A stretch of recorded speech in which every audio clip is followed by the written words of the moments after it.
up, what up, what up? It's Friday. On my way to the shop.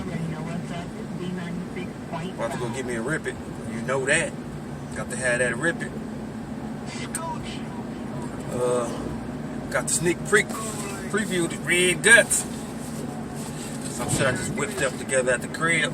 Now I'll be working overtime. When it's cold at the shop, I'll be at the house sewing until it get warm enough for me to build. I mean, it don't be that cold, but you know, I gotta be comfortable when I'm in my zone. And I don't like turning on them torpedo heaters. I don't like breathing that shit too much. So I do what I can do. But I always layer up. I got 2 sweatshirts on, t-shirt, and a white beater. So I layer up because I can't afford to get sick. So, but yeah, I do a lot of work at the house.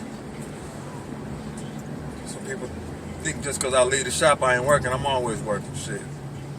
If I ain't designing something, I'm planning something out for the next day,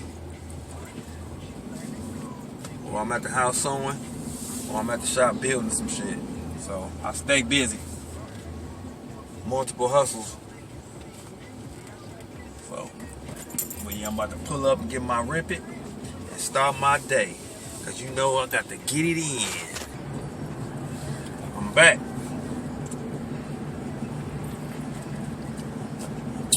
Rip it, rip it, rip it, rip it. Boy, about to get some shit in today. So we missed it. Damn it. It's 12 o'clock.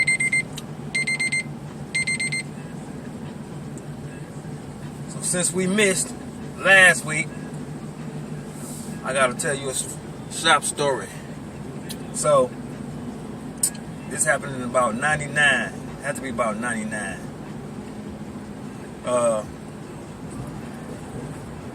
So a customer, I don't know where these customers be coming from. This customer gonna make me do his interior.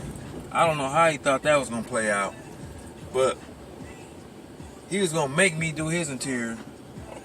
I don't know if he thought he was gonna, I don't know how he thought he was gonna do it, but he said evidently he was gonna make me do the interior. So I'm on the ground on my knees, like messing with some Monte Carlo SS seats. I'll never forget this. So the customer come in, and I already know I didn't want to deal with this little young cat. You know, them young guys, they get a little money. They had they think they can run the world. You know, they was like, they used to do home invasions and shit. So, or just break into people's houses and rob dope dealer houses and stuff and steal their money and whatever. So I already knew what they was on. So anyway, the guy came in. He was like, "What's up, man? Why don't you do my cutlass?" And I'm like, "Nah, I don't want to do it." So he was like, "Nigga," excuse me. He was like, "Nigga, you gonna do my car?" I said, "Man, I ain't doing your car, man. I don't want to do your car." So, being a high-head I was back then, where I'm from, you gotta have the ups on everything, or they catch you slipping, it's over. So he was like, "You gonna do my car?" And before he could say another word, I upped on him.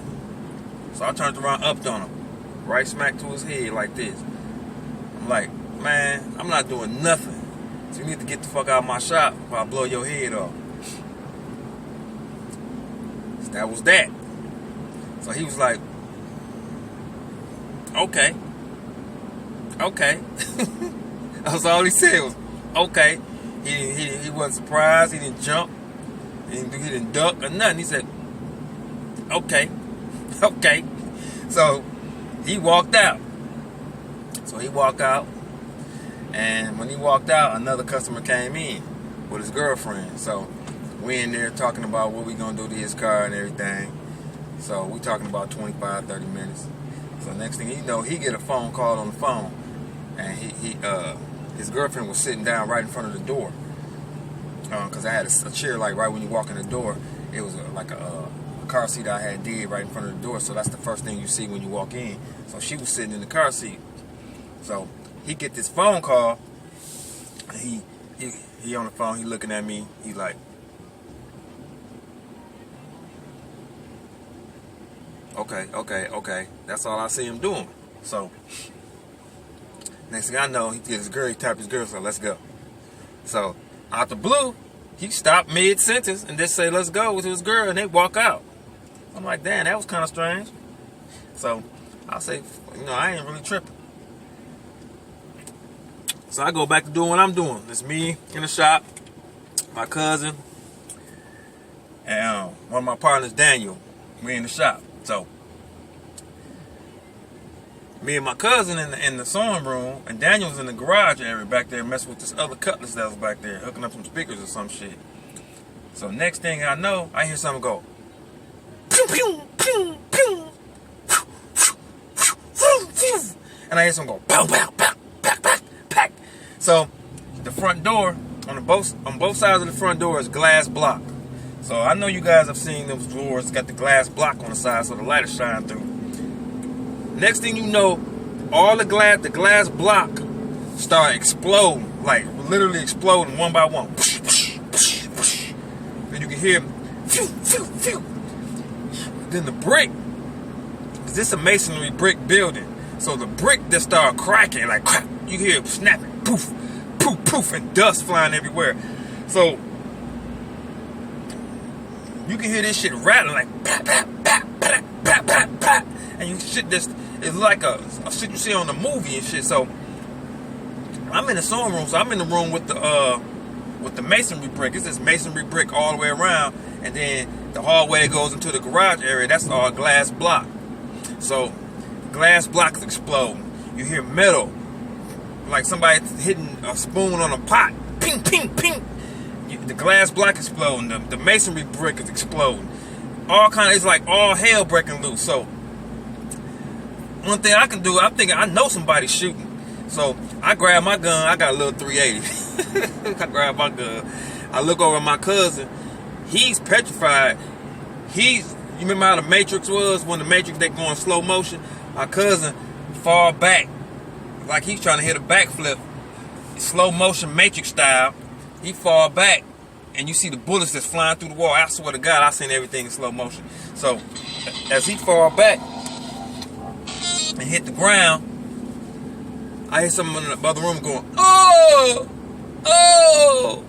So I run towards the doorway, and I see that the glass block is still busting open, but I can see through there now. So now I take 2 shots, pow, pow, and I duck back behind the wall. So it seemed like that shit lasted about 2 hours. It was only like 15 seconds. So after everything's said and done, the coast is clear. I come out. I'm like, Daniel. And I hear him go, oh. I'm like, oh shit. So my cousin, he's laying on the ground. He didn't bent his legs back. He fell back on the couch. He bent his leg back because I guess he was falling back like that. So I'm laughing and shit. I'm like, Daniel, where you at? You okay? So I go into the garage area. This fool then jumped in the closet. Now, the closet or the little storage room in the garage area is only like this deep. This fool jumped head first into this little ass closet. And when he jumped head first, his head hit the wall. So when he hit the wall, it hit him in the head like that and knocked his ass out. So he laid on the ground with a big ass fist on his head like this. It swole up this big on the top of his head. So he get up, he's like, oh, his head bleeding right there. I'm like, you hit? He's like, no, my head just hurt. So as I go outside, man, all you see is bullet shells, big ass shells this long all around down the street. So I guess somebody must have called the police. So next thing you know, all these police officers pull up, SWAT team, I don't know, detectives, uniform officers, everybody just pull up. So they make me go back inside. So before they came, I took my gun and I stashed it in the ceiling because back then, Wisconsin didn't have no self-defense law, so I didn't have no license for no gun, so I stuffed my shit in the ceiling. So when they came in, they was like, what did you do? What happened? And I told them, I said, I had a conversation with a customer earlier, but I don't know if that was him came back shooting. They was like, well, whoever was shooting at you had a high-powered rifle. They shot at you 25 times. So I go back outside. They got them little yellow triangle things on the ground marking where all the shells was, and they had it all the way numbered 25 bullets. So the guy shot at me 25 bullets. So when the police finally left, you know, I'm in the middle of the hood, so all you gotta do is ask somebody in the hood what happened. So I go ask somebody, I'm like, man, what y'all see what happened? They was like, yeah, man, dude pulled up in the Grand Am. They dropped him off on the corner. He came out the Grand Am, opened the trunk, grabbed the AK-47, put the strap around his neck, took a blow pop or a sucker, whatever it was, unwrapped it, stuck it in his mouth, cocked the gun back, and then started walking down the street shooting at your shop. They said he just walked down the street like this and said, dook, dook, dook, dook, dook, dook, dook, dook, dook, dook, dook, dook, dook, and then started shooting at your shop. They picked his ass up on the other end of the block. He got in the car and they drove away. I said, damn. So about a week go by, the whole hood is hot because he done made their hood hot. And they couldn't sell no dope or do nothing over there because police was always over there now. So it was like a hood warrant out for dude. So police come back about a week later to do a checkup. So when the police come in, they ask me, do you know who the guy was yet? I'm like, nah, I don't know who it was. So the police did some kind of funny ass move. He had a 3x5 post card in his pocket. He turned around some kind of way and dropped it on my sewing table. And when they left, I looked at the card. It had dude's name on there, his picture, his mugshot, his last known address, his alias names, and all that shit. He had left the damn name, all that stuff on the information to the guy on my sewing machine, like he wanted me to go take care of him so they could lock me up too. And I thought that was so crazy because why would the police bring me all this information and drop it on my table? I'm like, what are you trying to do? You trying to make me go kill him? Or me go over there and do something to him and then I get locked up too? That was a strange incident that happened. But yeah. But the guy ended up getting some hood justice. They caught his ass at the car wash. I don't know, they didn't kill him or nothing, but they whooped his ass for making the hood hot. But yeah, man, that was kind of a strange thing, man. So the moral of the story is, always take you a sucker before you shoot a sucker. Shit, when I'm out to the shop, y'all, I'm hollering.